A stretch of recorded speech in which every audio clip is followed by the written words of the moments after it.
What's up, guys, and welcome, Daily Theologians. You're probably wondering, what about Canada, Well, right now, it is a spicy meatball up in Canada, and this is the finance minister or something of that position, basically saying that she's going to freeze all the assets. And notice the guy behind her looks like he just came out of trying to deplaster a lead-painted wall room. He doesn't look like he can breathe.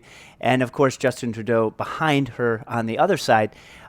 Basically, they have implemented martial law, and they've kind of, in a way, declared potential war on their own citizens. Potentially, it could go bad quickly. And so, let's listen to what she has to say. The government is issuing an order with immediate effect under the Emergencies Act, authorizing Canadian financial institutions to temporarily cease providing financial services. That's big. Where the institution suspects that an account is being used to further the illegal blockades and occupations. They don't have to prove it. This order covers both personal and corporate accounts. Third, we are directing Canadian financial institutions to review their relationships with anyone involved in the illegal blockades and report to the RCMP or CSIS.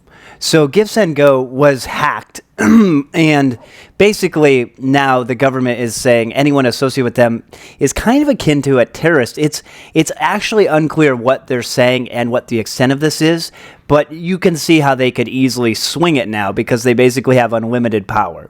They passed a thing that said we have unlimited power, which was reserved for wartime, and the only other person to ever use this monstrosity of a thing before they rebranded it and redid it was Trudeau's father. So figure that one out. But this is the finance secretary saying, we're going to get your money, we're going to take your money, and we're going to freeze all of your accounts, and people should basically eliminate your banking relationships, which we've seen here in the U.S. as well, if people don't agree with someone.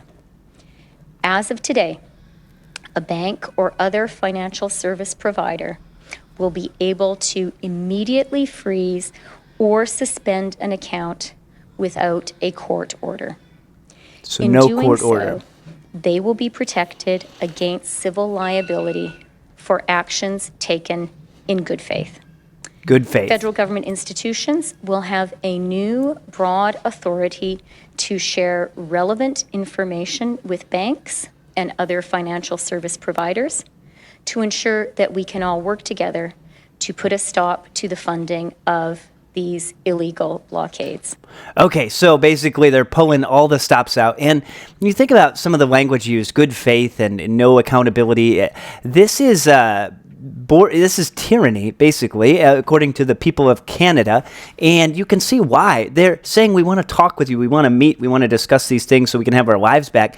He won't do it. He won't do it, and he walks out when they question him in Parliament. He just zips right out of there. So people are rightly upset. And why I bring this up is we should pray for the Christians in Canada, like Tim Stevens, like James Coates, like Artur Pawlowski, real churches, real people, real Christians that have been affected by this type of thing. Now, we should love our enemies and pray for them, and suffering and persecution is nothing new. However, if you think that this won't escalate further in Canada or even here in the USA, I think you're mistaken. I mean, I think they've figured out a game plan where they run a post pattern that scores every time, and it's essentially just getting people whipped up into a division and then protecting them with a real medical issue that came up, but that was handled poorly, I think most people would agree, and use that to then get more power that they could never get through the judicial, basically the systems that are in place, the government systems that are already in place.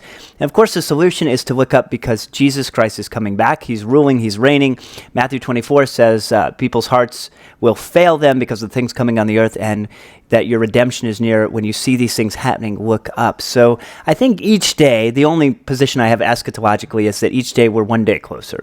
We're one day closer to either dying and going to be with Jesus or him coming back to rule and reign and judge the world in righteousness. So we see that in Psalm 2, which is encouraging in times like this. Revelation 19 is encouraging in times like this, although sad, but it is the day is coming. There is a day coming. And Psalm 10 I was in the other day, and the evil person thinks they're getting away with it. God doesn't see. He's not paying attention, basically. But God's eyes are in every place, keeping watch over the just and the unjust, and they will have to give an account to God if they have not repented and believed in the perfect life and substitutionary hell, wrath-bearing death on the cross that Jesus endured for his people, died and rose. And you must repent and put all of your trust, all of your fide, all of your con fide, with faith, with trust, in his death, burial, and resurrection, so that your legal debt will be paid in full, and God will transfer you from the domain of darkness to the kingdom of light, the kingdom of his Son. Thanks for watching. Let me know what you think. Remember to pray for our friends in Canada, and remember to take a moment and hammer that like button, like the 95 Theses. Thank you so much, and God bless.